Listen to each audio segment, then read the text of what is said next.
Hello, ladies and gentlemen, and welcome to another episode of The Reading Corner with MooseChangerPat. That's me, in case you're wondering. Today we are reading Chapter 20 of Queen of Sorcery, and as always, you should support the original work by David Eddings by buying the original book. Chapter 20. Mistress Paul says that it's time for you to come back to the tents, Durnik told them when he reached the glade. There was a faint hint of amusement on his plain, dependable face, and he looked knowingly at the two of them. Garion blushed and then grew angry with himself for blushing. Ce'Nedra, however, showed no concern at all. "Have the Dryads come yet?" she asked, getting to her feet and brushing the grass from the back of her tunic. "Not yet," Durnik answered. "Wolf says that they should find us soon. There seems to be some kind of storm building up to the south, and Mistress Paul thought the two of you ought to come back."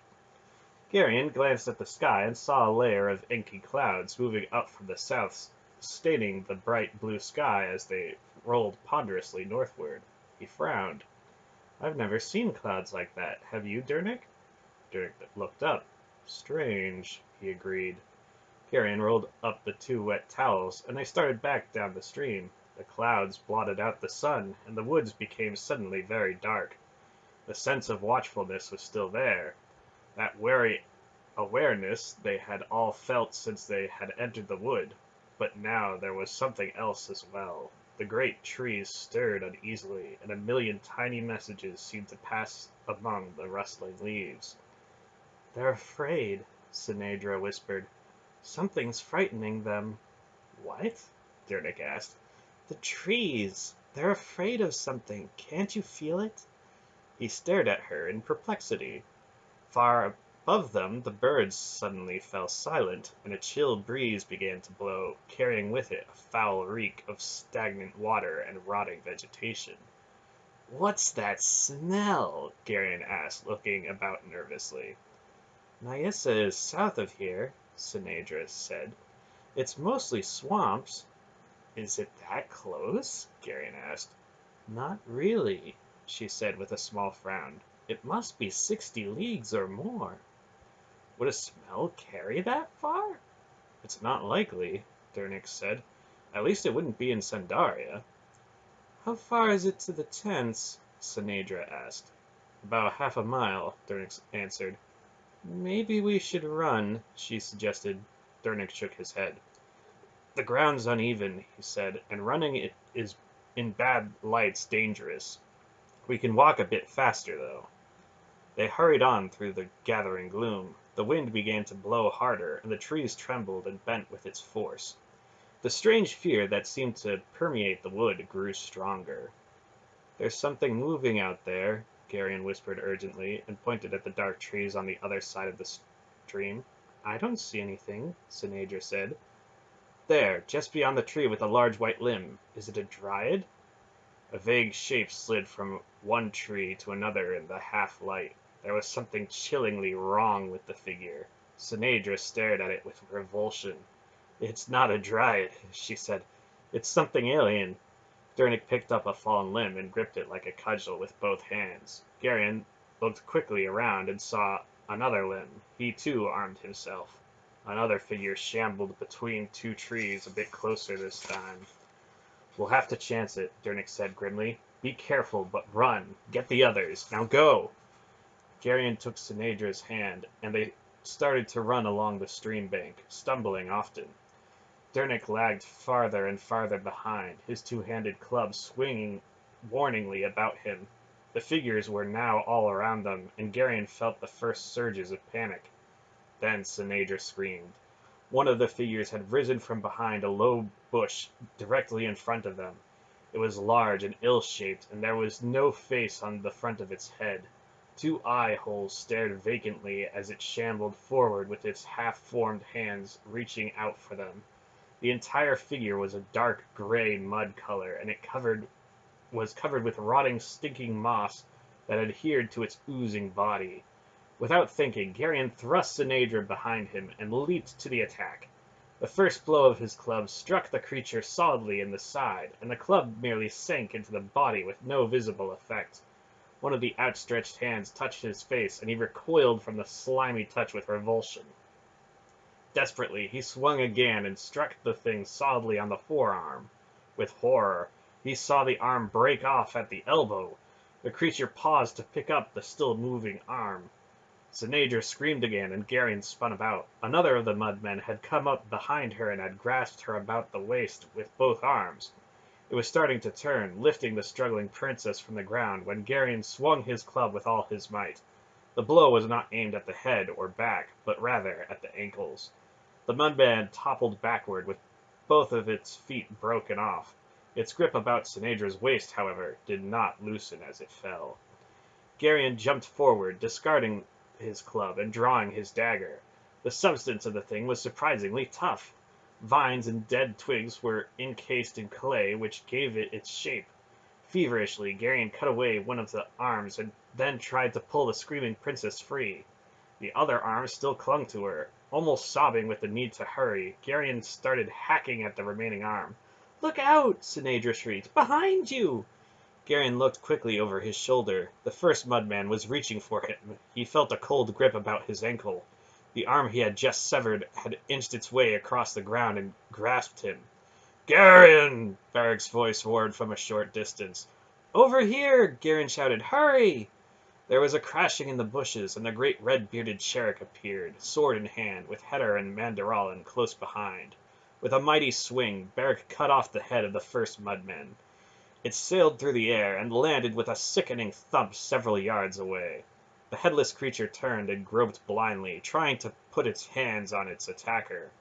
Barrick paled visibly, and then chopped away both outstretched arms. Still the thing shambled forward.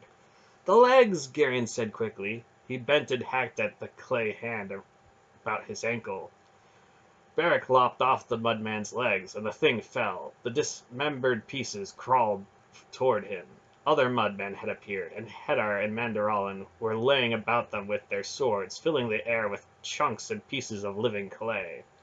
Barrick bent and ripped away the remaining arm which held Ce'Nedra. Then he jerked the girl to her feet and thrust her at Garion. "Get her back to the tents!" he ordered. "Where's Durnik?" "He stayed back to hold them off," Garion said. "We'll go help him," Barrick said. "Run!" Ce'Nedra was hysterical, and Garion had to drag her to the tents. "What is it?" Aunt Paul demanded. "Monsters out there in the woods," Garion said, pushing Ce'Nedra at her. "They're made of mud, and you can't kill them. They've got Durnik!" He dove into one of the tents and emerged a second later with his sword in his hand and fire in his brain. "Garion!" Aunt Paul shouted, trying to disentangle herself from the sobbing princess. "What are you doing?" "I've got to help Durnik," he said. "You stay where you are!" "No!" he shouted. "Durnik's my friend!" He dashed back toward the fight, brandishing his sword. "Garion, come back here!" He ignored her and ran through the dark woods. The fray was raging about 100 yards from the tents. Barrick, Heder, and Manderalin were systematically chopping the slime-covered mudmen into chunks, and Silk darted in and out of the melee, his short sword leaving great gaping holes in the thick moss-covered monsters. Garion plunged into the fight, his ears ringing and a kind of desperate exultation surging through him. And then Mr. Wolf and Aunt Paul were there, with Ce'Nedra hovering ashen-faced and trembling behind them. Wolf's eyes blazed, and he seemed to tower over them all as he gathered his will. He thrust one hand forward, palm up. "Fire!" he commanded, and a sizzling bolt of lightning shot upward from his hand into the whirling clouds overhead. The earth trembled with the violence of the shattering thunderclap. Garion reeled at the force of the roaring in his mind. Aunt Paul raised her hand. "Water!" she said in a powerful voice. The clouds burst open, and rain fell so heavily that it seemed that the air itself had turned to water. The mudmen, still mindlessly stumbling forward, began to ooze and dissolve in the thundering downpour. With a kind of sick fascination, Garion watched them disintegrate into sodden lumps of slime and rotten vegetation, surging and heaving as the pounding rain destroyed them. Barrick reached forward with his dripping sword and tentatively poked at the shapeless lump of clay that had been the head of one of their attackers. The lump broke apart, and a coiled snake unbound from its center. It raised itself as if to strike, and Barrick chopped it in two. Other snakes began to appear as the mud, which had encased them, dissolved in the roaring deluge. That one, Aunt Paul said, pointing at a dull green reptile struggling to free itself from the clay. Fetch it for me, Garion. Me? Garion gasped, his flesh crawling. I'll do it, Silk said.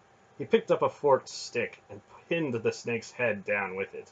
Then he carefully took hold of the wet skin of the back of the serpent's neck and lifted the twisting reptile. Bring it here, Aunt Paul ordered, wiping the water from her face. Silk carried the snake to her and held it out.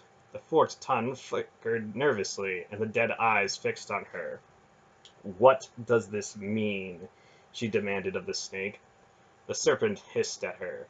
Then in a voice that was a sibilant whisper, it replied, "That Polgara is the affair of my mistress." Silk's face blanched as the dripping snake spoke, and he tightened his grip. "I see," Aunt Paul said. "Abandon this search," the snake hissed. "My mistress will not allow you to go any farther." Aunt Paul laughed scornfully. "Allow?" she said. "Your mistress hasn't the power to allow me anything." "My mistress is the Queen of Nyissa," the snake said in its whispering hiss. "Her power there is absolute. The ways of the serpent are not the ways of men. My mistress is Queen of the Serpents. You will enter Nyissa at your own peril. We are patient and not afraid. We will await you where you least expect us. Our sting is a small injury, scarce noticed, but it is death." "What's Salmisra's interest in this matter?" Aunt Paul asked. The serpent's flickering tongue darted at her. "She has not chosen to reveal that to me, and it is not in my nature to be curious. I have delivered my message, and already received my reward. Now do with me as you wish." "Very well," Aunt Paul said. She looked coldly at the snake, her face streaming in the heavy rain. "Shall I kill it?" Silk asked, his face set and his fingers white-knuckled from the strain of holding the thick, coiling reptile. "No," she said quietly. "There's no point in destroying so excellent a messenger." She fixed the snake with a flinty look. "Return with these others to Salmisra," she said. "Tell her that if she interferes again, I'll come after her, and the deepest slime pit in all Nyissa won't hide her from my fury." "And my reward?" the snake asked. "You have your life as a reward," she said. "That's true," the serpent hissed. "I will deliver your message, Polgara." "Put it down," Aunt Paul told Silk. The small man bent and lowered his arm to the ground. The snake uncoiled from about his arm, and Silk released it and jumped back. The snake glanced once at him, then slithered away. "I think that's enough rain, Paul," Wolf said, mopping at his face. Aunt Paul waved her hand almost negligently, and the rain stopped as if a bucket had emptied itself. "We have to find Durnik," Beric reminded them. "He was behind us." Garion pointed back up the narrow, overflowing stream. His chest felt constricted with a cold fear at what they might find, but he steeled himself and led the way back into the trees. "The smith is a good companion," Mandarin said. I should not care to lose him." There was a strange, subdued quality in the knight's voice, and his face seemed abnormally pale in the dim light. The hand holding his great broadsword, however, was rock steady. Only his eyes betrayed a kind of doubt Garion had never seen there before. Water dripped around them as they walked through the sodden woods. "It was about here," Garion said, looking around. "I don't see any sign of him." "I'm up here." Durnik's voice came from above them. He was a goodly distance up a large oak tree and was peering down. "Are they gone?" He carefully began climbing down the slippery tree trunk. "The rain came just in time," he said, jumping down the last few feet. "I was starting to have a little trouble keeping them out of the tree." Quickly, without a word, Aunt Paul embraced the good man, and then, as if embarrassed by the sudden gesture, she began to scold him. Durnik endured her words patiently, and there was a strange expression on his face.